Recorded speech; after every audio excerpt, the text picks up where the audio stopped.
Évangile de Jésus-Christ selon saint Jean.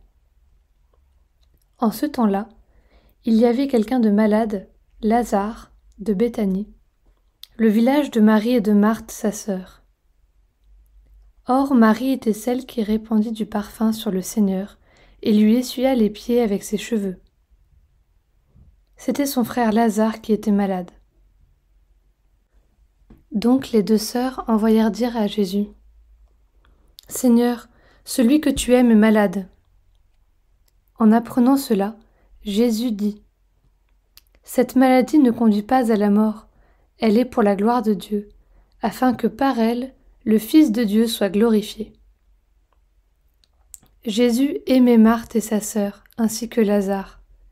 Quand il apprit que celui-ci était malade, il demeura 2 jours encore à l'endroit où il se trouvait. Puis, après cela, il dit aux disciples : « Revenons en Judée. » Les disciples lui dirent : « Rabbi, tout récemment les Juifs là-bas cherchaient à te lapider, et tu y retournes ?» Jésus répondit : « N'y a-t-il pas 12 heures dans une journée ? Celui qui marche pendant le jour ne trébuche pas, parce qu'il voit la lumière de ce monde. Mais celui qui marche pendant la nuit trébuche, parce que la lumière n'est pas en lui. »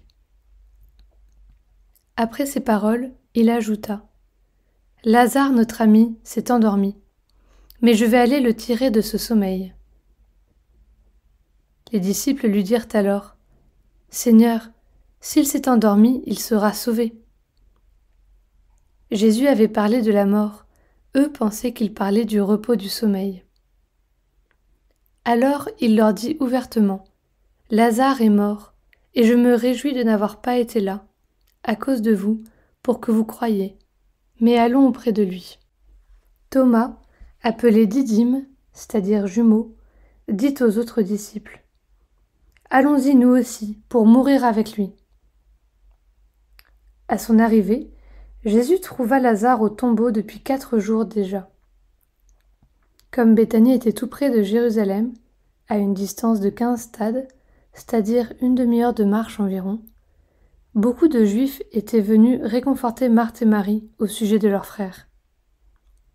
Lorsque Marthe apprit l'arrivée de Jésus, elle partit à sa rencontre, tandis que Marie restait assise à la maison. Marthe dit à Jésus : « Seigneur, si tu avais été là, mon frère ne serait pas mort. Mais maintenant encore, je le sais, tout ce que tu demanderas à Dieu, Dieu te l'accordera. » Jésus lui dit : « Ton frère ressuscitera. » Marthe reprit : « Je sais qu'il ressuscitera à la résurrection, au dernier jour. » Jésus lui dit : « Moi, je suis la résurrection et la vie. Celui qui croit en moi, même s'il meurt, vivra.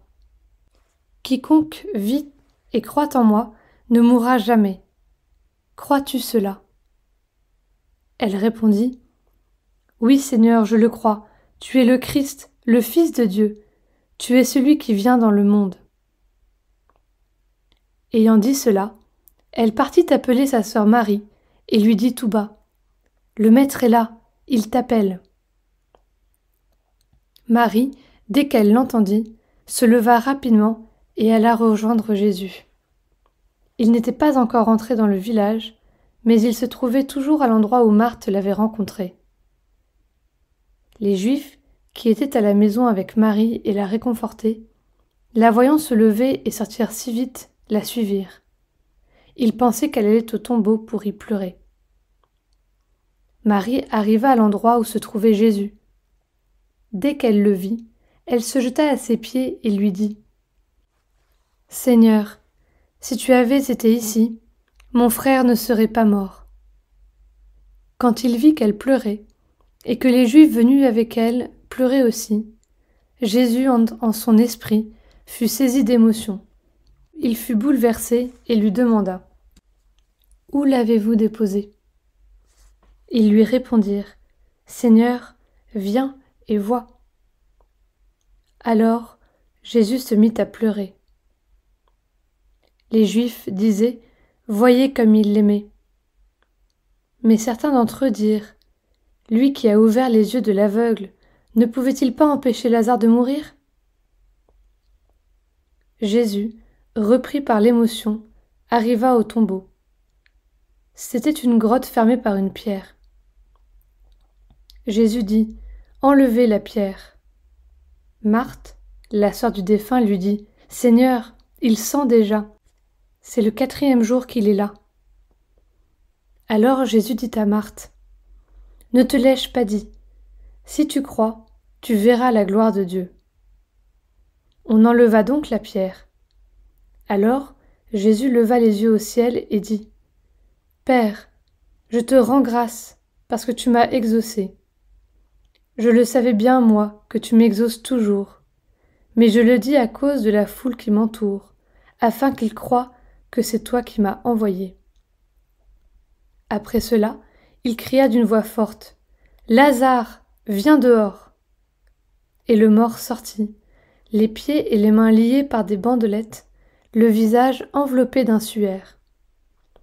Jésus leur dit « Déliez-le et laissez-le aller. » Beaucoup de Juifs, qui étaient venus auprès de Marie et avaient donc vu ce que Jésus avait fait, crurent en lui.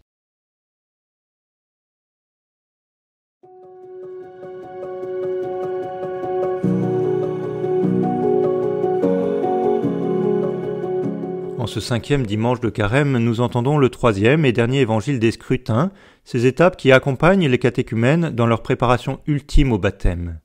Et tous ensemble, avec ceux qui seront baptisés à Pâques, nous nous préparons à accueillir la vie nouvelle que Dieu veut nous communiquer. La résurrection de Lazare est le dernier des signes accomplis par Jésus. Il ne montre pas simplement la capacité que Jésus a de ressusciter un mort, il indique que sa propre mort et sa résurrection sont l'inauguration, pour tous ceux qui croient en lui, d'une vie nouvelle. C'est bien ce que Jésus fait comprendre à Marthe. Alors que Marthe commence en affirmant la résurrection future, je sais qu'il ressuscitera au dernier jour, Jésus lui fait comprendre que la résurrection est aussi et déjà une réalité présente. Moi, je suis la résurrection et la vie, celui qui croit en moi, même s'il meurt, vivra. Quiconque vit et croit en moi ne mourra jamais. Crois-tu cela? Comment puis-je affirmer, comme Marthe, cette foi en la résurrection, en accueillant dès aujourd'hui la vie nouvelle que Jésus veut me communiquer?